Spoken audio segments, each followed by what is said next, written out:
Hello, welcome to day 3 of my 30-day pediatric series. Doctor, flu vaccine every year ఇప్పించాలా మా పిల్లలకి?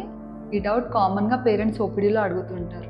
Less than 5 years పిల్లలకి yearly once flu vaccine తీసుకోవడం వల్ల వాళ్ళకి flu virus నుంచి protection ఉంటుంది. ఎందుకంటే లెస్ దాన్ 5 years పిల్లల్లో ఇమ్యూనిటీ తక్కువగా ఉంటుంది. వాళ్ళు ఫ్రీక్వెంట్గా కోల్డ్, కాఫ్స్, ఫీవర్స్ వచ్చే అవకాశం ఉంటుంది ఈ ఫ్లూ వైరస్ వల్ల. వ్యాక్సిన్ తీసుకోవడం వల్ల వాళ్ళకి ఆ ఫ్లూ వైరస్ నుంచి ప్రొటెక్షన్ ఉంటుంది. Flu vaccine first dose 6 months complete అయ్యాక తీసుకోవాలి. సెకండ్ డోస్ 7 months కంప్లీట్ అయ్యాక తీసుకోవాలి. దాని తర్వాత ఇయర్లీ వన్స్ 5 years వరకు ఫ్లూ వ్యాక్సిన్ అనేది తీసుకోవాల్సి ఉంటుంది. ఫ్లూ వ్యాక్సిన్ వల్ల సీరియస్ సైడ్ ఎఫెక్ట్స్ ఏమి ఉండవు. వ్యాక్సిన్ తీసుకున్నాక mild fever and injection side pain వచ్చే అవకాశం ఉంటుంది. ఈ ఫ్లూ వ్యాక్సిన్ అనేది గవర్నమెంట్లో ఇవ్వరు, ఓన్లీ ప్రైవేట్లో మాత్రమే అవైలబుల్ ఉంటుంది. ఈ ఫ్లూ వ్యాక్సిన్ ఏ మంత్లో తీసుకుంటే బెటర్?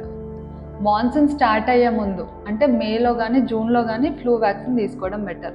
మీ పిల్లల్ని స్కూల్లో జాయిన్ చేసే ముందు ఫ్లూ షాట్ తీసుకోండి. Thank you.